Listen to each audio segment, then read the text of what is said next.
मैं हूं कुमार गजेंद्र। जनपद ऑन द स्पॉट में आपका स्वागत है। हमारे एक दूसरे social media platform podcast with Kumar Gajendra में भी आपका स्वागत है, जहां आप हमें सुन सकते हैं। आम आदमी पार्टी, जी हां, दिल्ली की सत्ता में दम तोड़कर वेंटिलेटर पर आखिरी सांसें गिनने वाली आम आदमी पार्टी अब भारत पाकिस्तान के बीच में हुए इस आतंकवादी वॉर पर सवाल उठा रही है। मनीष सिसोदिया के बाद आज दिल्ली के अंदर लीडर ऑफ अपोजिशन आम आदमी पार्टी की आतिशी मारलेना ने सवाल उठा दिया। लेकिन आम आदमी पार्टी की आतिशी मारलेना, जो कि एडवर्टाइज, देखिए, आम आदमी पार्टी को आज कोई छापना भी नहीं चाहता है। खत्म हो चुकी है आम आदमी पार्टी का कोई वजूद है नहीं, कोई छापना भी उसको चाहता नहीं है। लेकिन पैसा देके एडवर्टाइजमेंट के दम पर ये अपनी खबरें चलवा रहे हैं, अपनी खबरें छपवा रहे हैं। तो ऐसे में आतिशी मारलेना ने आज प्रधानमंत्री नरेंद्र मोदी और हमारी सेनाओं पर एक बार फिर से सवाल उठा दिए। सवाल इसलिए उठा दिए कि वो कहते हैं, देखिए, ना तो इनको कोई नॉलेज है, ये क्या करते हैं कि सवाल उठाना, सवाल पूछना। 140 करोड़, आप पहली बात तो 140 करोड़ के देश की जो जनता है उसने आपको नकार दिया है, यानी कि देश की 140 करोड़ जनता द्वारा नकारे गए लोग हो आप, जिन्होंने आपको निकाल के बाहर फेंक दिया। और आने वाले चुनावों में भी आपको ऐसा रास्ता दिखा दिया जाएगा जहां से आपकी पार्टी अब खड़ी नहीं हो पाएगी। दूसरा कि आज आतिशी मारलेना पूछ रही हैं, कल मनीष सिसोदिया को आगे किया आम आदमी पार्टी ने। यह हमला दरअसल आम आदमी पार्टी के ऊपर ही है। हम आपको इसके बारे में बाद में दूसरी वीडियो में बताएंगे। लेकिन सबसे बड़ी बात यह है कि जो आतिशी मारलेना, पहले मनीष सिसोदिया को आगे किया केजरीवाल ने, कल उन्होंने सवाल पूछे थे, आज आतिशी मारलेना ने पूछे। और आतिशी मारलेना और मनीष सिसोदिया के सवाल, दोनों के ही सवाल वही थे जो लिखकर स्क्रिप्ट इन्हें दी गई थी, यानी कि अपना कुछ नहीं था। जो केजरीवाल के यहां से स्क्रिप्ट आ रही है उसी को ये पढ़ देते हैं। तो आज एक बार फिर से उन्होंने कहा, युद्ध रुका कैसे।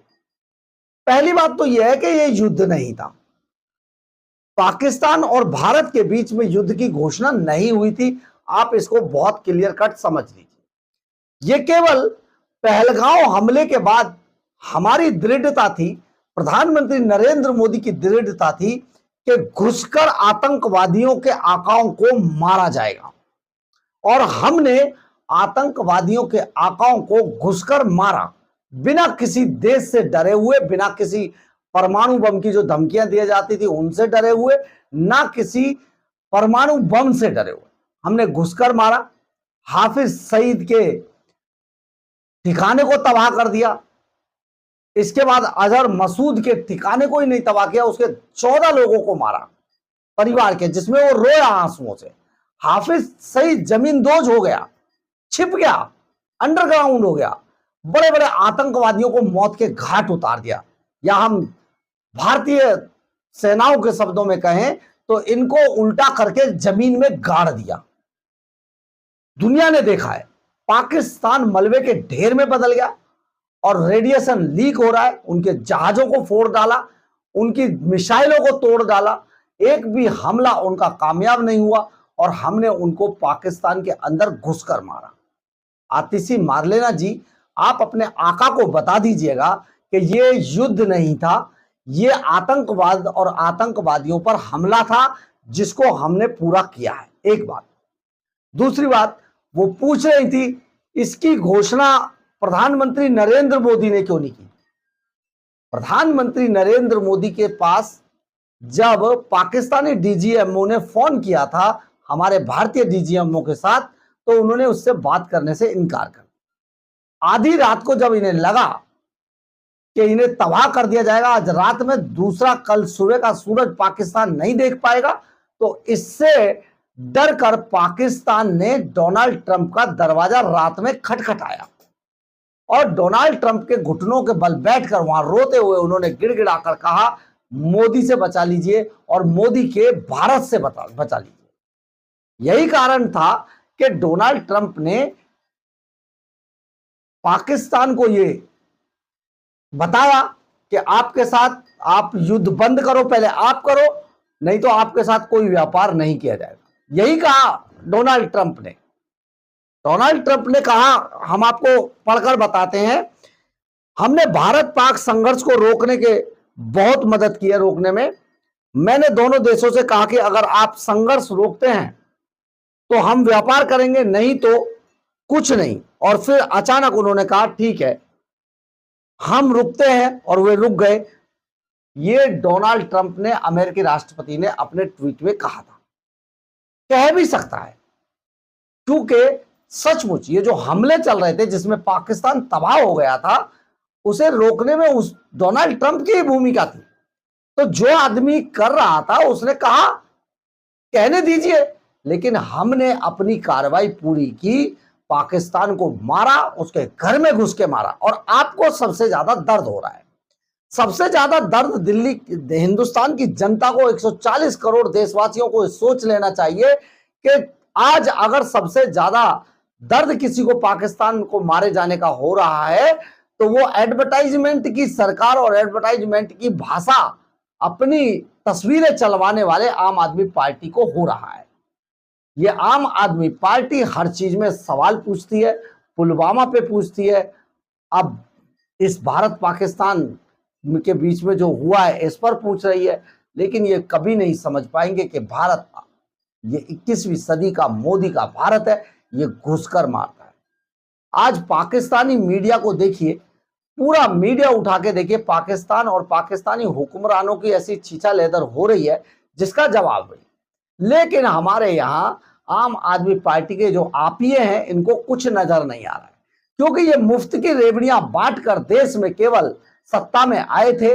और जब देश की जनता आज इनसे सवाल पूछती है तो उस पर इनका कोई जवाब नहीं है। मसलन अरविंद केजरीवाल जब मफलर लपेटकर खांसते हुए आए थे तो उन्होंने कहा था कि मुझे तो 2 कमरों का फ्लैट दे दीजिएगा, तो शीश महल 171 करोड़ का क्यों बनाया? क्यों अरविंद केजरीवाल एंड कंपनी ने शराब घोटाला किया जिसमें कि वो कई कई महीनों तक जेलों में सड़ते रहे? अरविंद केजरीवाल, मनीष सिसोदिया, संजय सिंह, क्यों इन लोगों ने जल बोर्ड में करोड़ों रुपए का, हजारों करोड़ रुपए का घोटाला किया? क्यों इन्होंने दिल्ली के शिक्षा मॉडल में घुसकर शिक्षा क्रांति के नाम पर दिल्ली को बर्बाद कर दिया? उसका भी नहीं बताते हैं ये। क्यों इन्होंने मोहल्ला क्लिनिकों में करोड़ों रुपए के लैब टेस्ट का घोटाला किया, दिल्ली की जनता के सेहत से खिलवाड़ किया? क्यों इन्होंने मोहल्ला क्लिनिकों के नाम पर घोटाला करते रहे? क्यों इन्होंने अस्पतालों में घोटाला किया? क्यों इन्होंने कंस्ट्रक्शन में घोटाला किया? हर चीज में घोटाला था। क्यों इन्होंने हजारों करोड़ रुपए यमुना सफाई के नाम पर जो भेजे गए थे उनमें किया? देखिए आतिशी मारलेना कैसे सवाल पूछे। 22 अप्रैल को पहलगाम में एक कायराना आतंकी हमला हुआ। निहत्थे पर्यटकों पर आतंकवादियों ने हमला किया। 26 भारतीय नागरिकों की जान गई। पूरे देश ने हमारी उन बेटियों की, हमारी उन बहनों के आंसू देखे।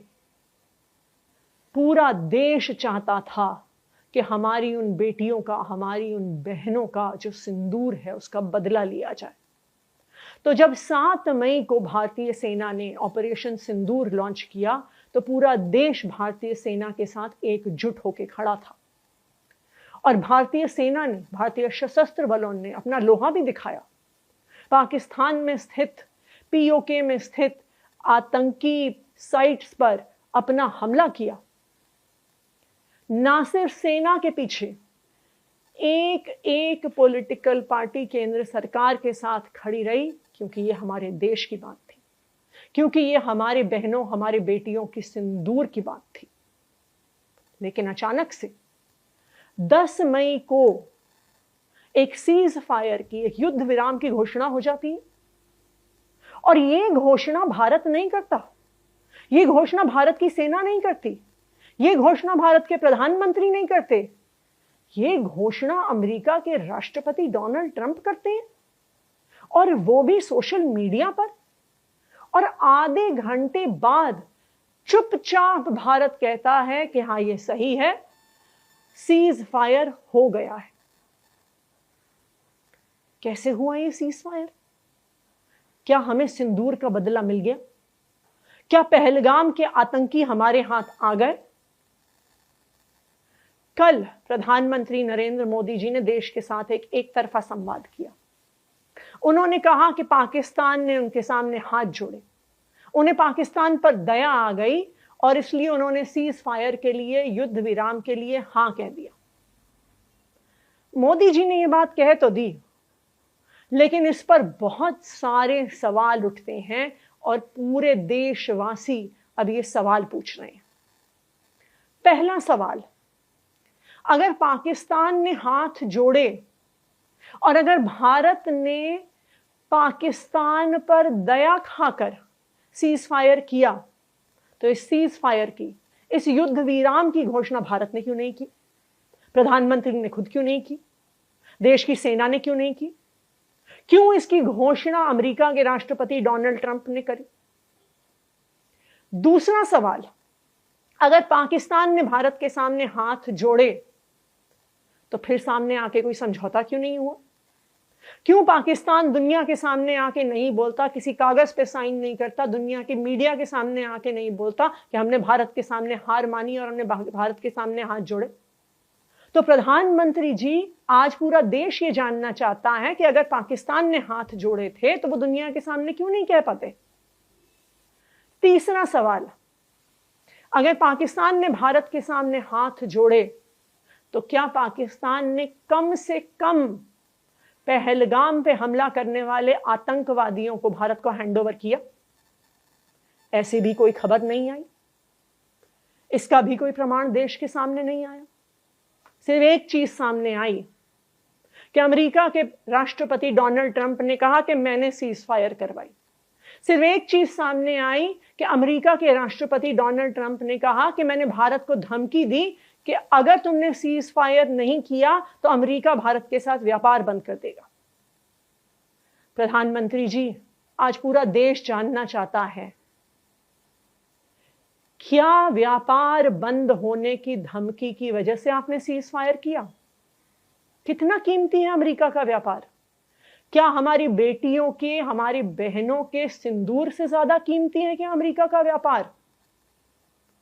प्रधानमंत्री नरेंद्र मोदी जी से आज पूरा देश ये जानना चाहता है कि सीज फायर क्यों हुआ, और जब तक पहलगाम पर कायराना हमला करने वाले आतंकवादी भारत के हाथ नहीं आए हैं, उससे पहले भारत सीज फायर के लिए कैसे मान गया? आपने देखा होगा, आतिशी मार्लेना ने वही सवाल पूछे जो कल मनीष सिसोदिया पूछ रहे थे।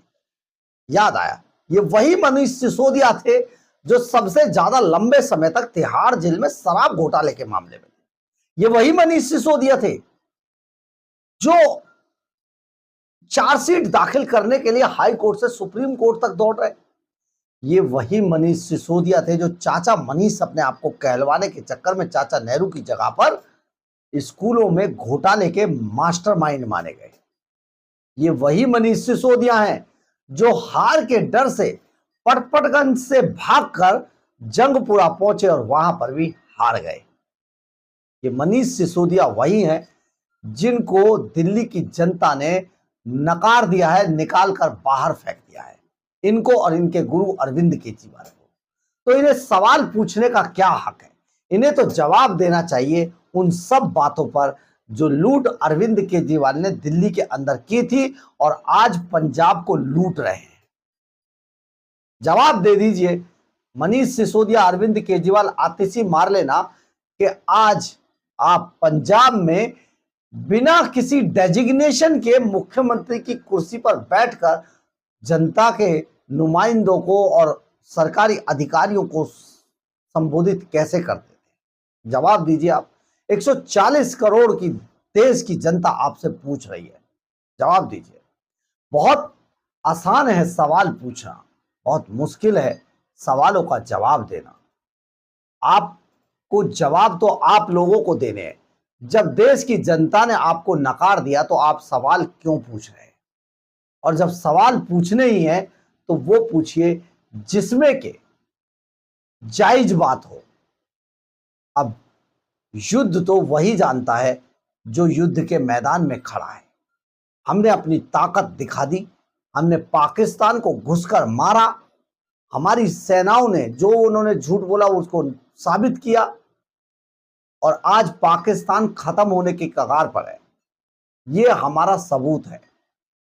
आप जैसे लोगों को जिन्हें जनता ने नकार दिया है, हमें सबूत देने की कोई जरूरत नहीं है और देना भी नहीं चाहिए। जिनको जनता ने वोट ही नहीं दिया उनको क्या जवाब देना है। आज 21वीं सदी के भारत ने पाकिस्तान को तबाह कर दिया है और पाकिस्तान के मंत्री कहते हैं हमारे सेनाओं ने बहुत मारा। ये सोशल मीडिया से ले लीजिए, उसमें चल रहा है, उनके पास सबूत नहीं है। आज रेडिएशन लीक होने के बाद अमेरिका की एक रेडिएशन टीम पाकिस्तान के अंदर जाकर उन सभी जगहों को चेक कर रही है जहां पर रेडिएशन लीक हो रहा है। पाकिस्तान तबाह हो चुका है, आतंकवादी मारे जा चुके हैं। और एक सवाल जो कल मनीष सिसोदिया ने भी झूठा पूछा था और आज आतिशी ने भी पूछा, उसका जवाब भी आपको दे दिया जाए। आपने पूछा कि पहलगांव हमले के आतंकवादी क्यों नहीं दिए, तो मैडम और माननीय मनीष सिसोदिया जी, पहलगांव हमले के आतंकवादी अभी कश्मीर के अंदर ही है। बहुत जल्दी आपको मारकर पूरी दुनिया देखेगी उनको कैसे उल्टा टांगा गया, उल्टा गाड़ा जाएगा जमीन के अंदर। देखिएगा, आपको शायद आतंकवादियों ने बता दिया होगा कि वो पाकिस्तान पहुंच गए, ऐसा नहीं है। पहलगांव हमले के आतंकवादी अभी कश्मीर के अंदर ही हैं और हमारी सेनाएं तलाशी अभियान में उनका लगातार पीछा कर रही हैं और बहुत जल्दी आपको खबर मिलेगी कि उनको भी जमीन दोज कर दिया गया है। वो हूरे वूरों का जो चक्कर है वहां पर पहुंचा ही देंगे उनको। पूरे तो नहीं मिलेंगी लेकिन हाँ पहुंचाएंगे तो उनको जरूर। दरअसल है क्या, आम आदमी पार्टी आज खत्म हो चुकी है। इसके नेता सिर्फ और सिर्फ एडवर्टाइजमेंट के बहाने अपनी खबरों को चलवाते हैं, छपवाते हैं। अदरवाइज इनके पास आज के टाइम में कोई जा भी नहीं रहा है। लेकिन सबसे बड़ी बात यह है, बस इन्हें सुर्खियों में रहना पसंद है, इसलिए बार बार कोई ना कोई स्टंट करते रहते हैं। बहरहाल, अगर आपको हमारी ये खबर अच्छी लगे तो आप इसे लाइक, सब्सक्राइब और शेयर जरूर करें। कमेंट्स बॉक्स में अपनी राय जरूर लिखें, इससे हमें बहुत बहुत बहुत ऊर्जा मिलती है। जय हिंद,